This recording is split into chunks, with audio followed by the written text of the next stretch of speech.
यहाँ कुछ अपना नहीं है, इसीलिए किसी चीज़ से मत डरो। बस अपने प्लेट पे नज़र रखो, अपने भविष्य के लंच पे नज़र रखो कि हमें हमारा लंच साफ और नीट मिले, उसमें कोई भी मिलावट ना हो।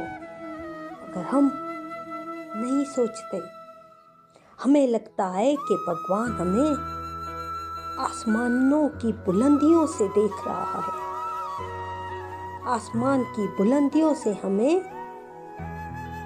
नहीं देख रहा, दिल से देख रहा है। हमारी खामोश अरदासें भी सुनता है, आंखों में छुपे हुए आंसू भी जानता है। वो दिल का राज जो हम अपने मुंह से बयान नहीं कर सकते, अपने मुंह से बता नहीं सकते, वो उनसे भी वाकिफ है। परमात्मा दूर नहीं है, वो हमारी हर रग से भी ज़्यादा करीब है। वो हमें इतने करीब से देख रहा है, मगर हमारी भूल होती है कि परमात्मा हमारे सामने नहीं है, वो कई आसमानों के ऊपर है, वहाँ से हमें देख रहा है। नहीं, हमारी हर गलती, हमारी हर सही फैसला उन्हें पता है। एक संत था, ईमानदार संत, कपड़े का व्यापार करता था। कपड़ा एक जगह से दूसरी जगह बेचता था अपने सेवादारों के जरिए। तिजारत करता था कपड़े की। तो एक दफ़ा जब इसके पास कपड़ा तैयार होकर आ गया, तैयार ड्रेस आ गए, तो एक ड्रेस में छेद था। तो अब सारे कपड़े ये देख रहे हैं, अच्छी तरीके से पैक करवा रहा है। तो जब ये पैक करवा रहा है तो वहाँ छेद इसको नज़र आ गया। तो उसने अपने तिजारत करने वाले को बोला कि इस ड्रेस में छेद है, थोड़ा सा सुराख है, बेचते हुए ध्यान रखना। पहले इसको ये बताना कि इस ड्रेस में थोड़ा सा छेद है, वो खरीदे उसकी मर्जी, नहीं खरीदे उसकी मर्जी, पहले से ये बताना। तिजारत वाला ले गया एक शहर से दूसरे शहर बेचने के लिए। सारे के सारे ड्रेस बेच कर आ गया, पूरे मुकम्मल सारे ड्रेस बिक गए। 100,000 दरम हुआ, 100,000 दरम लेकर आया। तो उससे पूछता है कि सारे कपड़े बिक गए तिजारत वाले से, जो तिजारत करता है। तो वो कहता है कि हाँ,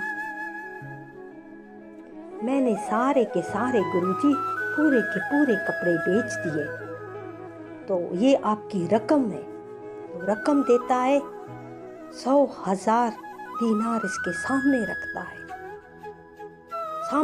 वो हर एक को देखता रहता है कि सब कपड़ों की कीमत मुझे पूरी लग रही है, कहीं से कोई कमी नजर नहीं आ रही। तो पूछता है उससे कि जो छेद वाला ड्रेस था, जिसमें मामूली सा छेद था, वो आपने बेच दिया? तो कहते हाँ, मैंने वो बेच दिया। क्या उसको आपने बताया कि इसमें छेद है? तो वो घबरा जाता है। वो कहते नहीं गुरुजी, मुझे तो भूल गया, मैंने तो ये नहीं बताया। जैसे सारे कपड़े बिक गए, मैंने उसको बेच दिया। तो वहाँ गुरुजी उसे समझाते हैं कि परमात्मा हमारे अंदर है, सब कुछ हमारा देख रहा है, ईमानदारी से भी बेईमानी भी सब देख रहा। मैंने आपको कहा था कि इस ड्रेस को बेचते हुए खरीदने वाले को जरूर बताना। तो क्या जिसने खरीदा है ये ड्रेस, उसका नाम, पता या उसका चेहरा आपको याद है? तो तिजारत वाला कहते हैं नहीं, मुझको याद नहीं है, यानी किसने कौन कौन सा ड्रेस खरीदा मुझे कुछ भी याद नहीं है। तो संत उठता है, सारी की सारी रकम उठाता है, धर्मशाला में देकर आता है गरीबों के लिए कि ये सारी रकम यहीं पे खर्च हो जाए। तो वो तिजारत कहता है कि मामूली सी छेद के लिए आपने सारा का सारा मुनाफा दे दिया। तो संत कहते हैं कि नहीं, ये नुकसान बहुत अच्छा है बात के नुकसान से। इस दुनिया के नुकसान बहुत अच्छे हैं, ये फायदेमंद है हमारे लिए बात के नुकसानों से। यहाँ कुछ भी अपना नहीं है, सारे ये मुनाफा रख के भी वो मेरा नहीं है। कल तक मैं हूँ कि नहीं हूँ, मैं मामूली सा नुकसान बर्दाश्त कर लूँगा, मगर जो परमात्मा देख रहे हैं ना, ईमानदारी में खयानतदारी ये बर्दाश्त नहीं कर सकूँगा। क्योंकि जब कर्म सामने आएगा तब ऐसे कई फायदे मेरे ले जाएगा। जितना ये फायदा मैं दे रहा हूँ ना, ऐसे कई फायदे ले जाएगा। इससे बेहतर है अभी रफा दफा कर दो।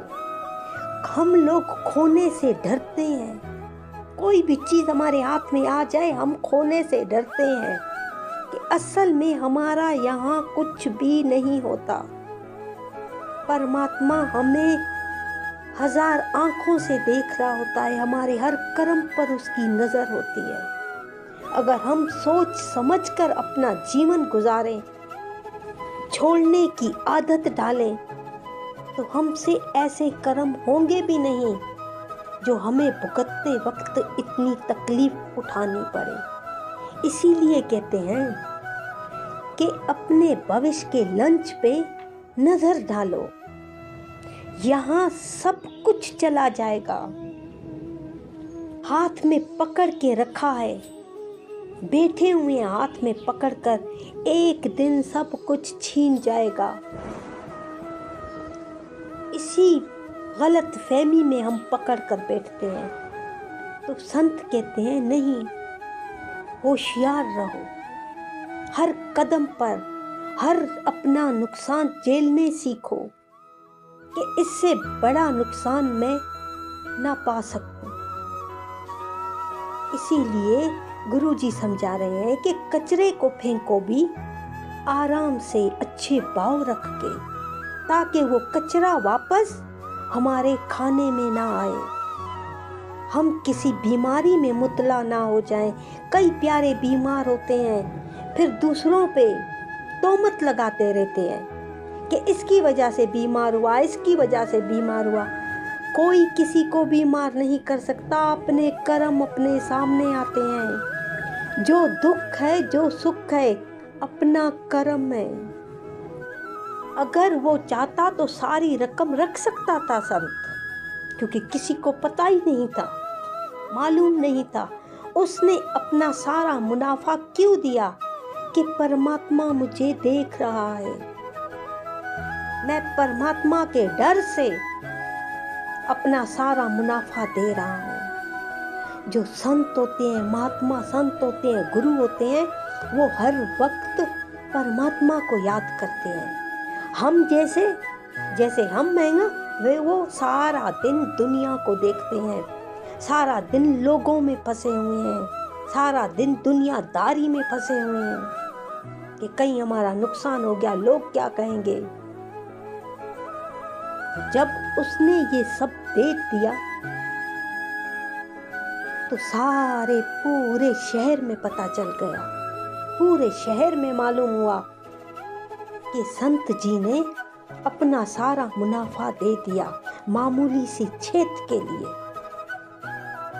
तो पहले कस्टमर कम थे, बाद में इतने कस्टमर के कपड़ा बनता, कपड़ा सिलता कम हो गया कि कस्टमर ज़्यादा हैं, कपड़े बनाई कम हो रहे हैं। ये परमात्मा देख रहा है। ये है हमारे कर्म का रिजल्ट। हम सिर्फ परमात्मा से डरने तो सीखें, परमात्मा को याद करना तो सीखें। हमने अभी तक परमात्मा याद कहाँ किया है? परमात्मा से हम अभी तक डरते कहाँ हैं? नहीं डरते। अभी तक हम दुनिया पकड़े हुए हैं, दुनिया वालों से डरते रहते हैं।